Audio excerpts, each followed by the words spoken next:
Good evening my dear student. आपके अपने YouTube channel prism institute में आपका हार्दिक स्वागत और अभिनंदन है। जैसा कि आपको जानकारी में है कि कक्षा 10th को लेके कुछ टॉपिक मैंने करवाए थे, जहां पे मैंने आपको बहुपद करवा दिया, क्वाड्रेटिक इक्वेशन द्विघात समीकरण वो मैंने आपको करवा दी। उसके बाद मैंने आपको करवाया था दो चर वाले रैखिक समीकरणों का युग्म, उन्हें हल करने की कुछ विधियाँ। इसी क्रम में आज आगे चलते हैं।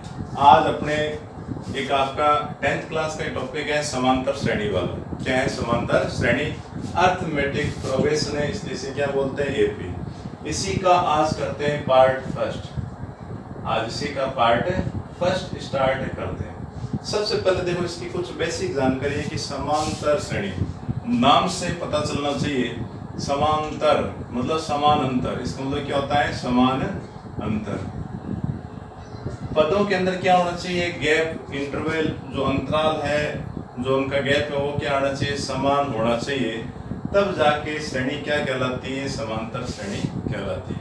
अब श्रेणी क्या है? स्टार्ट में एक अनुक्रम होता है, एक नियम। जैसे मैंने लिखा 2, 4, 6, 8, 10, ऐसे ही श्रेणी चलती है, ऐसे ही अनुक्रम आपका चलता है।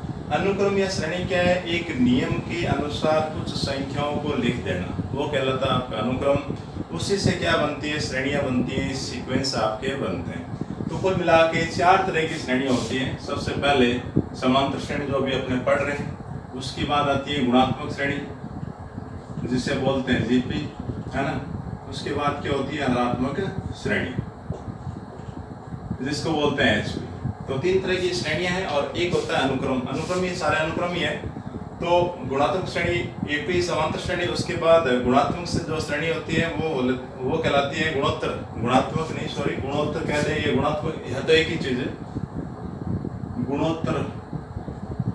गुणोत्तर श्रेणी उसे बोलते हैं जो जीपी। और हरात्मक श्रेणी होती है आपकी हार्मोनिक प्रोग्रेसिव, तो वो कहलाती है हरात्मक श्रेणी, एचपी कहलाती है। तो समांतर श्रेणी में अपने को क्या होता है? कोई एक सीक्वेंस में कुछ एक नियम के रूप में कुछ संख्याएं आपको मिलती है। अब इनमें गैप देखना होता है। देखो 2 और 4 है, इनके बीच में गैप क्या आया? 2 का। फिर 4 और 2 के बीच में देखा, फिर ये गैप क्या आया? 2 का। 6 और 8 के बीच में अपने को देखने को मिला, भाई गैप किसका आया? 2 का। और 8 और 10 के बीच में देखने को मिला गैप क्या है? 2 का। इसका मतलब देखो इनका जो अंतर है, इनका जो 2 पद का जो डिफरेंस है वो क्या आ रहा है? समान आ रहा है। इसलिए इन श्रेणी को क्या बोलते हैं? समांतर श्रेणी बोला जाता है। समांतर श्रेणी के अंदर देखो कुछ मान है। जैसे एक वर्ड आता है प्रथम पद, तो प्रथम पद को लिखा जाता है ए के द्वारा। क्या लिखते हैं? प्रथम पद को ए के द्वारा लिखते हैं। और कॉमन डिफरेंस मतलब सार्व अंतर, कॉमन डिफरेंस सार्व अंतर को क्या लिखते हैं? डी के द्वारा लिखते हैं। और श्रेणी का जो nवां पद होता है, जैसे ये चलता रहेगा, यहाँ आएगा कोई nवां पद, nवें पद को बोलते हैं en।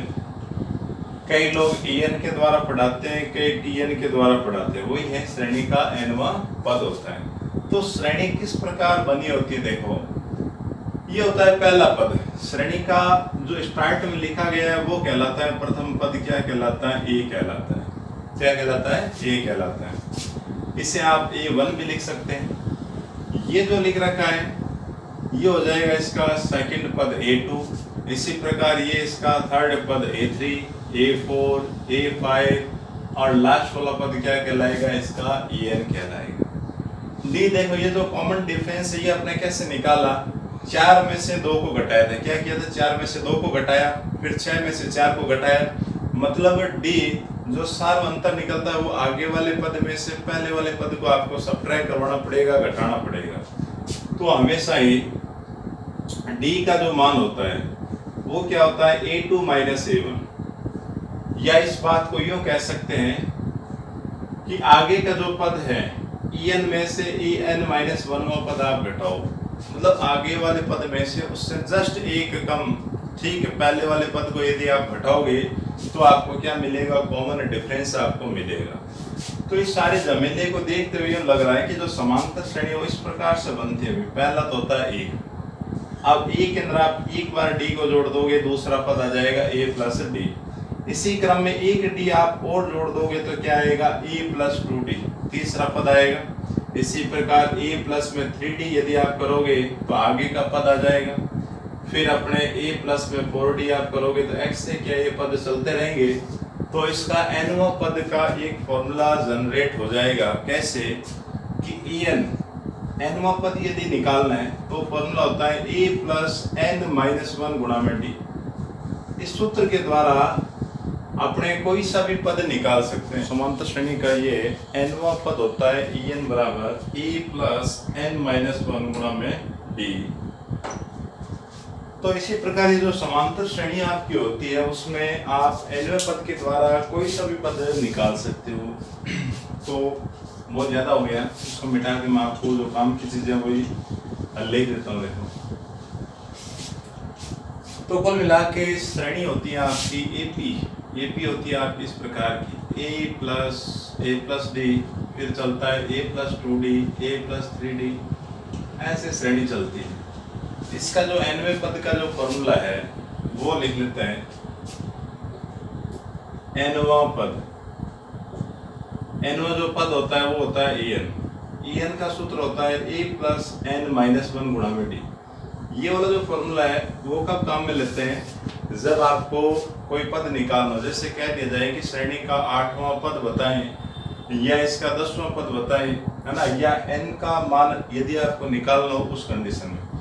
यदि श्रेणी का अंतिम पद आपके पास मालूम हो तो अंतिम पद का भी यही फॉर्मूला है कि अंतिम पद, लास्ट पद होता है l, अंतिम पद को लिखते हैं l बराबर a प्लस n माइनस 1 गुणा में d। भाई कुछ फर्क नहीं पड़ेगा। देखो अंतिम पद बोल दिया जाए तो उस समय en की जगह क्या सिंबल काम में ले लेते हैं l। अंतिम पद के प्रश्न इस प्रकार से बनते हैं कि उस समय श्रेणी में आपको 2-3 पद सामने से देगा और लास्ट वाले पद की वैल्यू वो दे देगा और पूछेगा कि श्रेणी के अंदर बताएं कि टोटल कितने पद है, नंबर ऑफ जो टर्म्स है वो आप इसकी बताएं। उस कंडीशन में क्या होगा, ये फॉर्मूला लगाया जाएगा, ये लगाओगे तब आपको n की वैल्यू मिल जाएगी, क्योंकि l की जगह आपके पास वैल्यू अवेलेबल है। आप उसको यहाँ रखोगे, ए आपको जानकारी में है, डी आपकी जानकारी में है, तो n की वैल्यू आप आराम से निकालोगे। तो अंतिम पद का फॉर्मूला लगभग n की वैल्यू निकालने के लिए काम में लिया जाता है। अब जो सार अंतर है, कॉमन डिफरेंस है, वो मैंने आपको बता दिया कि जो सार अंतर है वो किस प्रकार से आपको निकालना है। वो होता है डी होता है कि आप दूसरे पद में से पहले को घटा लो, डी आ जाएगा। या इसको कॉमन वे में देखा जाए तो आप nवें पद में से en माइनस 1वां पद घटाओगे तो भी आपको क्या मिल जाएगा, डी आप कैसे निकाल सकते हैं। तो जैसे मान लो एक प्रश्न आता है सिंपल कैसे, एक अनुक्रम आपको दे दिया जाए, जैसे 2, 6, 10, 14 इस प्रकार का अनुक्रम है। आपको ये चेक करवाना है कि दिया गया जो अनुक्रम है वो समांतर श्रेणी है या नहीं है। तो समांतर श्रेणी होने के लिए जो दो पदों का जो गैप है, अंतर है, वो क्या और रहना चाहिए, समान। इतनी सी कहानी है। तो आप यहाँ पदों का गैप निकालो। तो पहले यहाँ से स्टार्ट करते हैं। ये a1 ये a2 है, तो पहले आप a2 में से a1 को घटाओ। तो a2 तो हो गया 6 हो गया, 6 माइनस 2 आप करवाओगे, 6 माइनस में 2 क्या आया 4।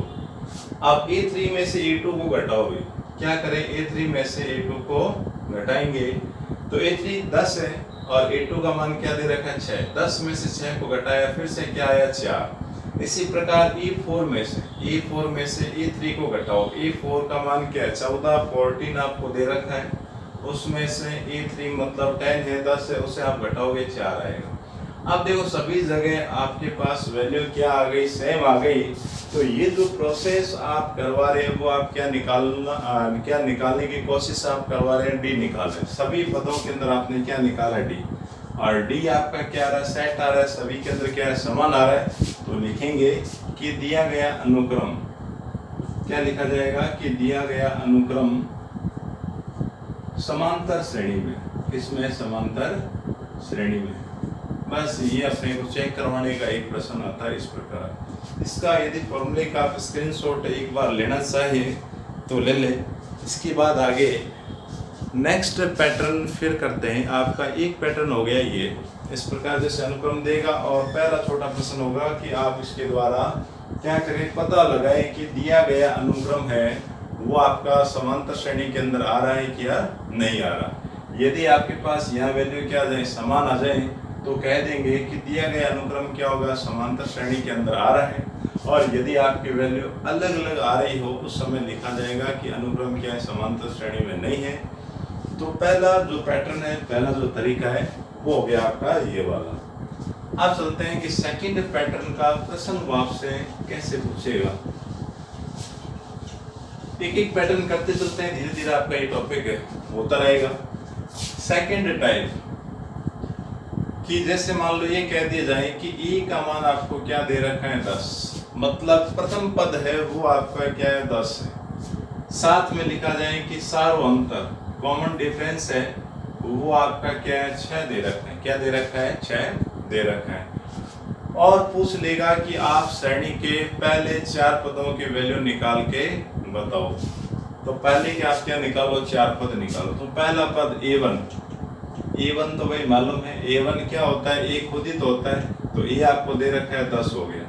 अब निकालो A2 क्या होता है, A के अंदर क्या जुड़ेगा D, तो A और D दोनों दे रखे हैं, आप जोड़े भाई 10 प्लस 6 कितना हो गया 16। इसी प्रकार अब आप क्या निकालो, A3 निकालो, A प्लस में क्या होगा 2D, मतलब A तो आपका 10 हो गया, 2 की गुणा 6 से क्या आएगा, देखो 10 प्लस 6 दूनी 12, कितना हो गया 22।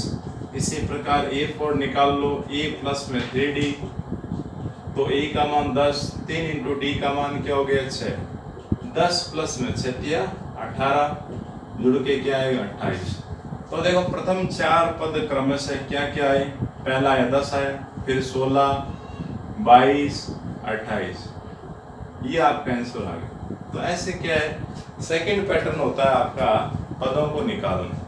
पहला, दूसरा, तीसरा, चौथा, 5वां, जितने पद वो बोलेगा उतने पद आप इसी क्रम में निकालते रहें। पहला ये होगा, फिर A प्लस D, फिर सभी पदों के अंदर क्या है D ज्वाइंट होता रहेगा, बढ़ता रहेगा। आप खुद देखिए 10 के अंदर D को जोड़ा मतलब 6 जुड़ा 16, 16 के अंदर फिर 6 जोड़ा 22, 22 के अंदर फिर 6 जोड़ा क्या आ गया 28 से आ गया।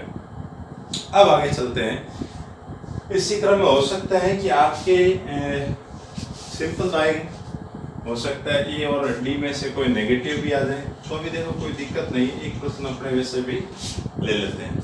जैसे आपके एक किताब का एक प्रश्न दे रखा है, उसी को मैं लिख देता हूँ, उसी को अपने ले लेते हैं। तो इसी क्रम में और आगे चला जाए तो आपको जैसे मान लो नेगेटिव वाला करवा देता हूँ। जैसे एक एग्जाम्पल और लेते हैं कि A का मान तो आपको क्या दे रखा है 4, D आपको क्या दे रखा है -3। तो कहने का मतलब यह है कि प्रथम पद का मान तो क्या दे दिया जाए 4, और सार्वअंतर है वो आपका क्या दे दिया जाए -3। पूछेगा कि पहले के क्या निकाले, आप 4 पदों की वैल्यू निकालो। तो निकाल लेते हैं भाई, सेम वही। पहला पद A1 क्या होता है, A खुद ही है। दूसरा पद A2, A प्लस में क्या लिया जाता है D, तो A की वैल्यू 4 है, प्लस D मतलब -3, तो ये हो जाएगा 4, प्लस और माइनस क्या आएगा, माइनस का 3, घटाओगे क्या आ जाएगा 1। फिर A3 का मान क्या आएगा, A प्लस में 2D, A प्लस 2 गुणा किसको -3 को, तो A प्लस और माइनस माइनस का 6, घटाओगे तो माइनस का 2। इसी क्रम में A4 निकाल लो, A प्लस में क्या होगा 3D, A का मान 4 हो गया, 3 इंटू D का मान हो गया माइनस का 3, तो ये आ गया 4, प्लस और माइनस माइनस का 9, घटाओगे क्या आएगा माइनस का 5। तो क्रमशः प्रथम 4 पद आपके पास क्या आ गए, पहला तो हो गया आपका 4, दूसरा फिर 1, फिर -2, -5, ये आपका आंसर आ गया। तो ये प्रथम 4 पद आगे श्रेणी के कब, जब आपको क्या दे रखा हो E का मतलब प्रथम पद और सार्वअंतर आपको दे रखा हो, उस समय आप आराम से ऐसी वैल्यू निकाल सकते हैं।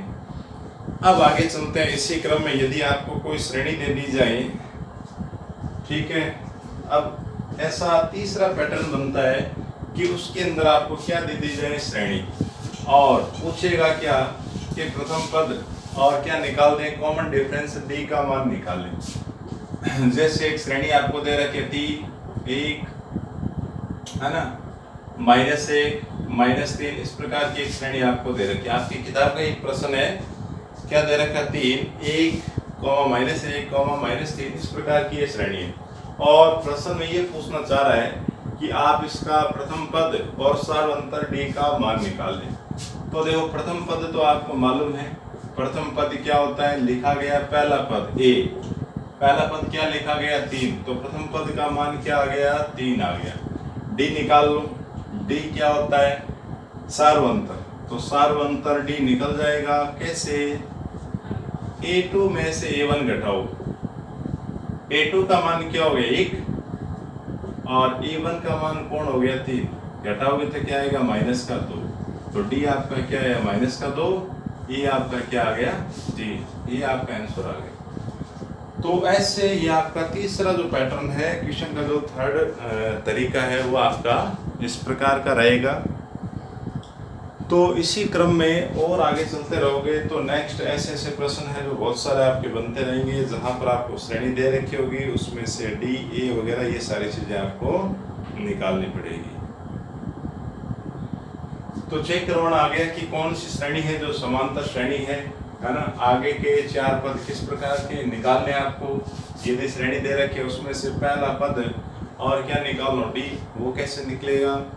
तो आज के लिए फर्स्ट पार्ट में आपको इतना काफ़ी है, आगे चलेंगे सेकंड जो पार्ट इसका बनाएंगे उसके अंदर अपने आगे का जो पैटर्न है, मतलब जहाँ पर आप पद निकालने की कोशिश करोगे 5वां पद 8वां पद वगैरह, वो आगे नेक्स्ट वीडियो के अंदर आपको बड़े आराम से करवाया जाएगा। धीरे धीरे आराम से करवा रहे हैं ताकि आपके जो भी मैटर आज करवाया जाए वो आज का आज ही आपका क्लियर हो जाए। ऐसे रिलेटेड जो प्रश्न है 5.1 के वो आप करने की कोशिश करें और नेक्स्ट वीडियो में फिर मुलाकात होती है। चैनल यदि अच्छा लग रहा है तो सब्सक्राइब ज़रूर करें, लाइक ज़रूर करें और अपने दोस्तों को भी शेयर ज़रूर करें। तब तक के लिए थैंक यू।